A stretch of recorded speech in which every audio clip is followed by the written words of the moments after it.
Bonjour tout le monde, j'espère que vous allez bien, moi ça va super. Nous voilà pour une nouvelle vidéo qui sera relativement courte avec un maximum d'informations pour débuter dans les serpents. Alors je vais juste donner les règles de base, je vais juste dire ce qu'il faudrait faire. Ensuite vous faites ce que vous voulez, vous faites comme vous voulez. Je vous donne juste quelques petits conseils à la Snake Reptile. Ici nous nous retrouvons avec plusieurs boîtes avec des serpents qui m'appartiennent, que vous connaissez déjà dans les différentes vidéos de ma chaîne. Alors ici nous avons par exemple une femelle Python Regius Lemon Blast, et dans cette boîte là nous avons une femelle Python Regius naturelle née chez moi. Alors pour la manipulation des serpents, ce n'est pas une obligation, il n'y a jamais d'obligation. Mais je vous conseille quand même de vous laver régulièrement les mains avant et après la manipulation avec du gel hydroalcoolique. Un peu de gel hydroalcoolique. On frotte bien. Et là, on peut se permettre de manipuler. Quand vous manipulez un serpent, les couleuvres, c'est pas trop une obligation, mais au moins les serpents un peu plus massifs comme les pythons, les boas, je vous conseille d'avoir toujours, de toute façon, ce serpent, voilà, je vous conseille 2 points d'appui. Il n'y a pas besoin de le serrer, de le comprimer, de le tenir. Il faut que le serpent sente qu'il est libre de ses mouvements et qu'il est bien supporté, qu'il ne va pas tomber.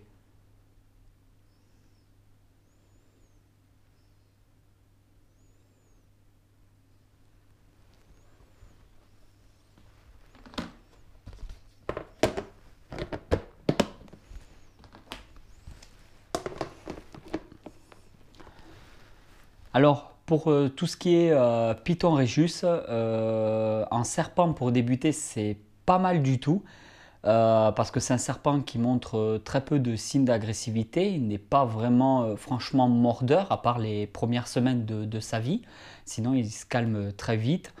Et par contre, le seul problème, c'est que c'est un serpent qui est quand même très sujet au stress, qui supporte mal les manipulations, trop de manipulation peut lui conduire à faire un jeûne et du coup ne pas manger pendant plusieurs semaines, voire plusieurs mois.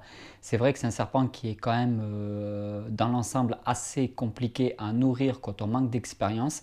Il y a des techniques à adopter, il y a des choses à savoir. Tous les serpents, tous les Python Regius ne réagissent pas de la même façon.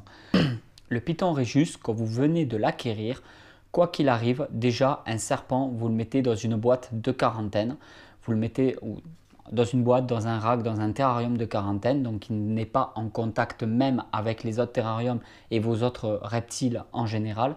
Le but est sur plusieurs semaines de voir si votre serpent ne présente pas d'anomalie, d'acarien, de problème d'une maladie ou d'un comportement qui serait susceptible de causer problème. Alors il est très important pendant plusieurs semaines de mettre votre serpent sur du sopalin, donc rouleau de sopalin. Moi je nettoie mes bacs, donc je l'ai dit sur plusieurs vidéos, avec du vinaigre d'alcool, hein, ça vaut une quarantaine ou une cinquantaine de centimes il me semble le litre. C'est pas onéreux et je nettoie tous les vitres de mes terrariums avec ce produit-là. Ce n'est pas un placement de produit, je ne vais pas me faire 5 ou 6 000 euros pour avoir présenté du vinaigre d'alcool. Comme je le disais, pour le Python Regius, quarantaine obligatoire. De toute façon, voilà, ça c'est pour la globalité des reptiles en général. Il faut le mettre dans un endroit séparé du reste, comme je vous l'ai dit, des autres terrariums, toujours avec les bonnes conditions, qu'on soit clair, qu'il y ait bien le taux d'hygrométrie qu'il faut, qu'il y ait bien la bonne température. Quand vous venez d'avoir un Python Regius, qu'il soit juvénile ou adulte, ne pas le nourrir pendant les 10 premiers jours que vous l'avez. Vous évitez toute manipulation et vous évitez tout nourrissage à votre animal.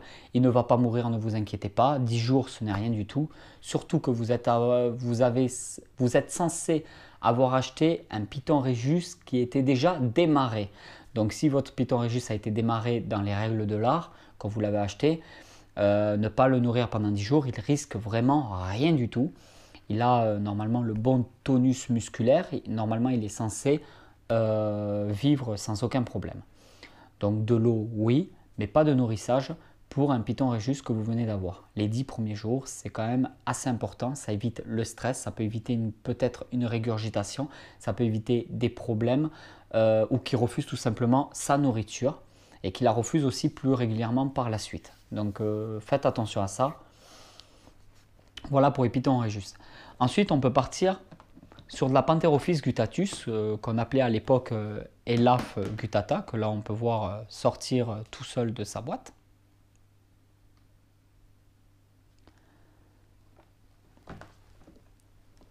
Voilà une jeune Pantherophis guttatus. Alors on l'appelle aussi le serpent des blés. Toujours pareil, 2 points d'appui, on le laisse se balader tranquillement. On voit bien à sa tête, hein, c'est pas un serpent qui a un air méchant. Généralement, les filles, elles aiment bien quand même ce genre de serpent. Alors c'est un serpent qui n'est pas primitif comme les boas et les pythons. C'est un serpent qui est quand même beaucoup plus évolué, qui a une très bonne vue, qui est très vif, qui vit autant la journée que la nuit, qui est en permanence quand même un serpent très actif. Il a aussi un système de digestion qui est lui aussi beaucoup plus rapide que les pythons et les boas par exemple, ce qui fait qu'il mange beaucoup plus souvent. Alors moi je nourris les Pantherophis de moins d'1 an, je les nourris 2 fois par semaine, donc tous les 3-4 jours en général, avec une proie adaptée. Hein. Et ensuite, après la première année, je les nourris 1 fois par semaine, tout le long de leur vie.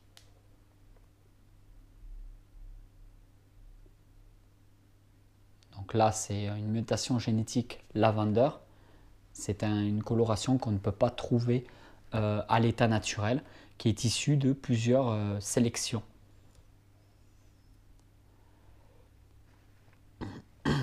Comme je vous l'ai dit, ce serpent a une très bonne vue. Un peu moins craintif, ça reste un animal sauvage, mais c'est quand même un peu moins craintif qu'un Python Rhésus.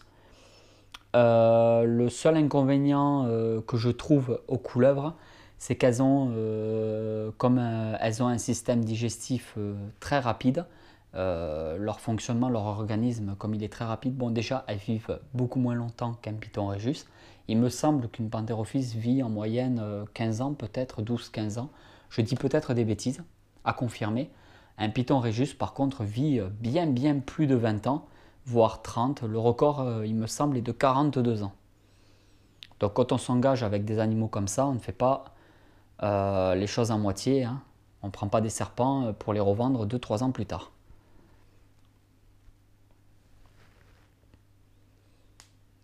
Alors comme je le disais, il y a quand même un gros inconvénient, c'est que comme elle digère vite, elle chie beaucoup plus souvent.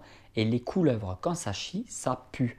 Alors je vous conseille vraiment un bon substrat, comme par exemple le snake bedding, qui n'est pas non plus un placement de produit. Je ne vais pas me faire 5 ou 6 000 euros dessus.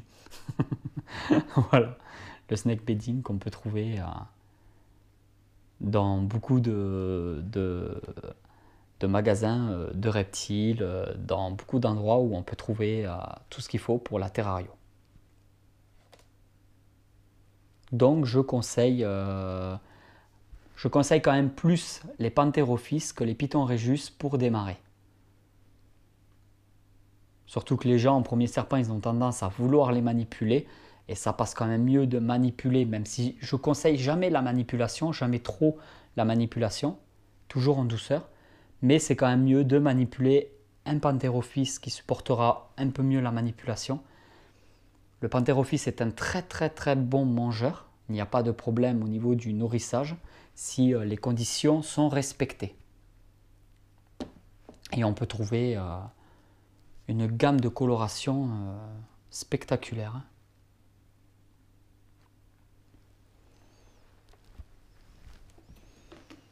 Donc à retenir, Python Rhésus, serpent primitif, sourd, quasiment aveugle, ça ne voit pas beaucoup. Système digestif très lent, donc ça met vraiment beaucoup de temps à digérer sa proie. Un Python Rhésus à la naissance, je le nourris tous les 5 jours avec du rosé de rat décongelé. Je ne vends jamais, moi ça c'est personnel, hein, les professionnels ne peuvent pas forcément le faire. Moi Personnellement, le peu de reproduction que je fais, je ne vends jamais un Python Régis qui n'a pas été démarré avec minimum 5 rosées de rats décongelés. Je trouve que c'est très important de nourrir les Pythons Régis avec du rat dès la naissance parce que c'est un serpent qui a du mal à changer de nourriture, il n'aime pas changer d'alimentation. Ça pose souvent problème parce que quand on démarre à la souris un Python Régis, il arrive un moment où il faut le passer forcément au rat parce qu'un Python Régis adulte, ça mange un rat adulte, ça ne mange pas une souris adulte. Pour vous donner une idée, un rat adulte qu'un Python Régis peut avaler fait en moyenne 350 grammes. Ça peut manger un rat de 350 grammes, un Python Régis adulte. Une souris adulte fait 30 grammes, voire 35 grammes pour les plus grosses. Et encore, hein, généralement, quand on a certains sachets de souris adultes, ils font entre 25 et 28 grammes. Donc on en est loin des 300-350 grammes que peut avaler un Régis adulte. Et il est très difficile de faire étape par étape pour le nourrir avec du rat. Les panthérophyses, quant à elles, peuvent manger du rat, de la souris, n'importe quoi qui fait la bonne taille. Je veux dire, elles peuvent changer d'alimentation régulièrement sans que cela ne leur pose de difficultés à se nourrir. Elles mangeront toujours. Si vous passez une panthérophis au rat, puis vous repassez à la souris, normalement il n'y est pas censé y avoir de problème. Ce sont vraiment des serpents qui mangent très très bien sans aucune difficulté du moment que la proie est adaptée à leur taille, bien évidemment. Une panthérophis, moi une panthérophis de cette taille-là, je donne de la souris adulte. Ensuite, nous avons de l'Antaresia. Alors les Antaresia, ce sont des pythons, mais ce sont des pythons australiens de la famille des Antaresia. Donc dans la famille des Antaresia, il y a plusieurs sous-espèces. Là, nous avons une Antaresia maculosa. C'est des serpents qui ne présentent pas une belle coloration. C'est des serpents qui sont pas très colorés, donc pas très attirants pour beaucoup de terrariophiles amateurs qui recherchent plus les couleurs pétards et les serpents plus connus. Moi, avec mon expérience, j'ai tendance plutôt à rechercher des serpents qui sont un peu plus rares en captivité pour des colorations peut-être plus différentes qu'on retrouve moins souvent. Là voilà, c'est moins attirant peut-être qu'un Python Régis comme le Lemon Blast que je vous ai montré tout à l'heure. Mais par exemple, il y a des reflets qui sont à la lumière magnifiques. On voit bien la tête, franchement c'est une très très belle espèce. Alors ça a un gabarit un peu comme les Panthérophis. Là c'est une maculosa par contre qui est Antaresia maculosa qui est adulte. Ça mange facile du rat de 25 à 50 grammes. De la souris adulte suffit aussi amplement, une fois par semaine. On peut la nourrir aussi tous les 15 jours. Alors les Antaresia ont une très bonne vue. Hein, et au niveau de la digestion, ça se passe aussi beaucoup plus rapidement que le Python Régis ou que la plupart des boas, comme le boa constrictor imperator et le boa constrictor ou le longicoda.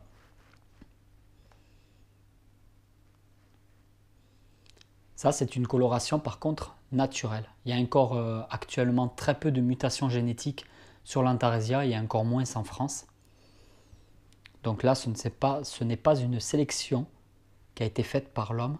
C'est comme ça qu'on les trouve en Australie, dans la nature. Très très très bons mangeurs. Nous n'avons encore jamais eu de problème avec les Antaresia, que ce soit les Childreni ou les Maculosa, pour les nourrir.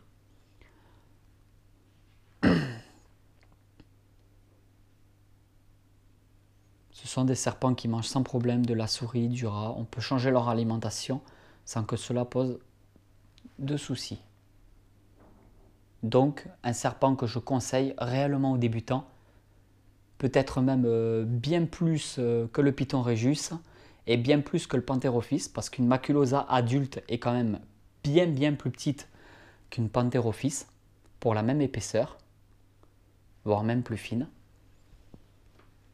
Et quand ça chie, ça ne pue pas. Enfin, ça pue pas, façon de parler. Il n'y a pas vraiment de forte odeur comme chez les couleuvres.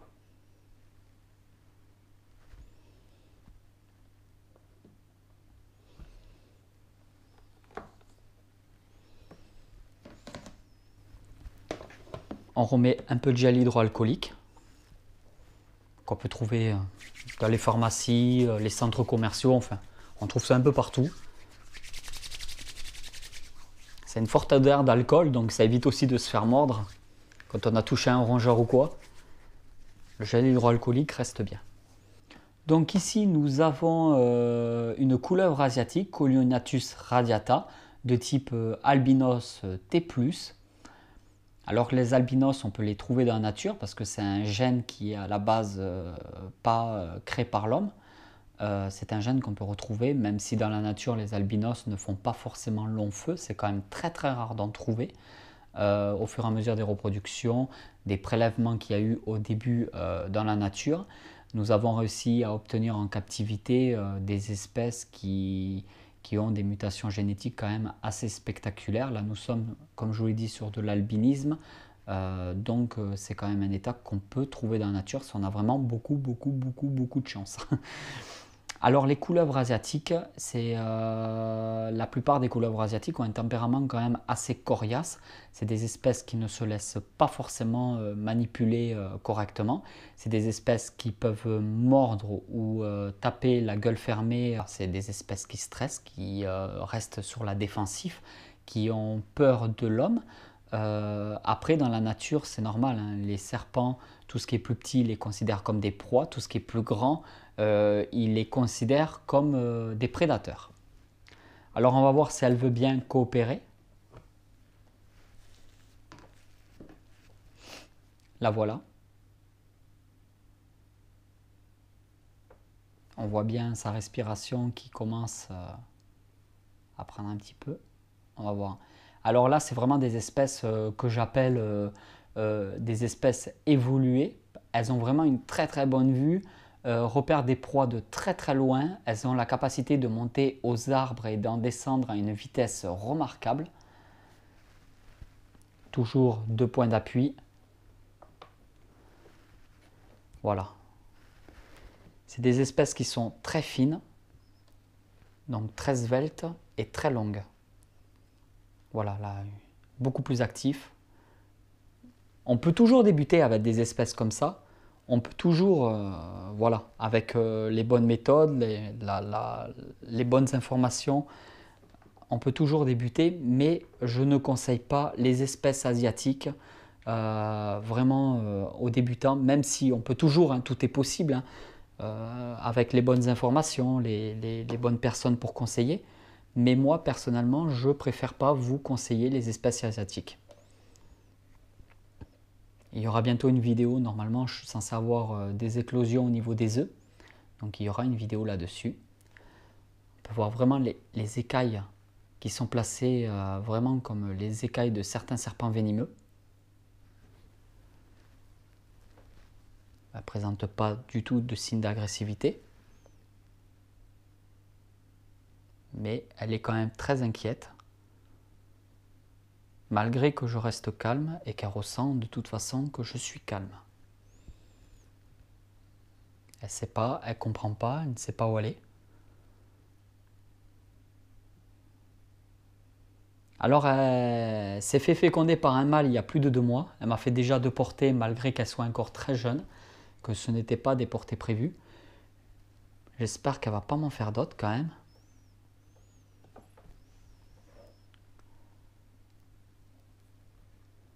Alors elle, c'est pareil, hein, métabolisme quand même qui est très actif, elle digère très vite. Quand ça chie, ça pue énormément. Vraiment, je conseille le snake bedding qui absorbe très bien les excréments et les odeurs. Alors, idée reçue, les serpents ne sont pas visqueux du tout.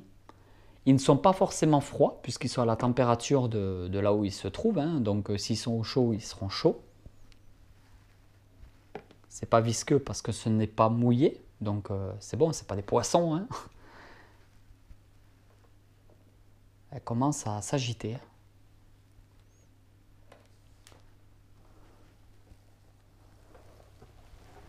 Hop là!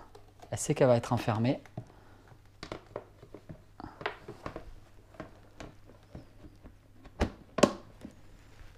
pas du tout le même comportement par rapport à un python rhésus. Au niveau du nourrissage des couleuvres asiatiques, pareil que pour les Pantherophis guttatus, je procède à à 2 proies la première année de leur vie chaque semaine, donc 2 repas par semaine. Et ensuite, après la première année, je procède à 1 repas par semaine jusqu'à la fin de leur vie, sauf si la proie était un peu plus grosse. N'attendez pas, ça aussi je voulais en parler, n'attendez pas que votre python, par exemple, ou votre boa constrictor chie pour pouvoir lui redonner un repas. Parce qu'un python peut ne pas chier pendant 3 ou 4 mois, cumuler et continuer à manger sans qu'il n'y ait le moindre problème. C'est dans son métabolisme. Généralement, il chie après digestion, mais ce n'est pas des sciences exactes pour ces serpents-là. Par contre, les couleuvres, elles, oui. Les couleuvres, généralement, dès qu'elles ont fini de digérer, elles chient et après, il n'y a plus de problème. Mais les boas et les pythons, eux, peuvent cumuler pendant un certain temps sans qu'il n'y ait le moindre problème. Donc ne vous inquiétez pas là-dessus. C'est très rare quand un python ou un boa est constipé s'il a le bon substrat et qu'il mange régulièrement. Une alimentation adaptée. Pour le python rhésus, il est important donc d'attendre, comme je vous l'ai dit, à peu près 10 jours avant son premier repas quand vous l'avez obtenu. Je vous conseille, pour maximiser vos chances de réussite, de le nourrir donc le soir après 20h ou après 21h, de préférence dans son terrarium ou dans son rack d'élevage si le substrat utilisé est adapté, comme par exemple, j'insiste toujours là-dessus, le snake bedding que j'adore vraiment beaucoup. Donc c'est mieux parce que le python rhésus est un serpent nocturne, il vit la nuit, il chasse la nuit, pas la journée, donc c'est important pour lui. Enfin, vous avez plus de chances de le nourrir facilement la nuit que la journée. Ensuite, moi j'ai une bonne méthode qui marche bien parce que j'aime donner du décongelé ou du fraîchement tué. Moi personnellement, c'est surtout du décongelé que je donne. Alors une bonne méthode que chez moi ça marche, après il y a tellement de méthodes différentes. Moi, personnellement, pour que ça marche bien, je mets donc dans le terrarium, il y a une cachette au point chaud, une cachette au point froid. J'enlève la cachette qui se trouve au point chaud pendant toute la nuit. Et dans la cachette au point froid, si votre serpent ne mange pas à la pince et qu'il refuse la nourriture, ne le manipulez pas, laissez-le dans son environnement. Et moi, je place la proie décongelée dans sa cachette au point froid toute la nuit. Alors le lendemain matin, si elle y est toujours, forcément vous la dégagez, vous la jetez de suite. Hein. Mais faites-le vraiment au point froid et la nuit, pas la journée au point chaud, parce qu'alors là la proie va vite pourrir. Ça, c'est pas du tout bon de faire ça. Moi, je le fais donc au point froid. Dans la nuit, voilà, au bout d'1 ou 2 heures, normalement votre proie aura été mangée par votre serpent. Il est important de faire ça avec une proie morte, donc que ça soit fraîchement tué ou décongelé, il faut être sûr que la proie ne soit pas morte, qu'elle ne se réveille pas. Ne laissez jamais un serpent sans surveillance avec une proie vivante, à moins que ça soit du rosé de rat ou du rosé de souris.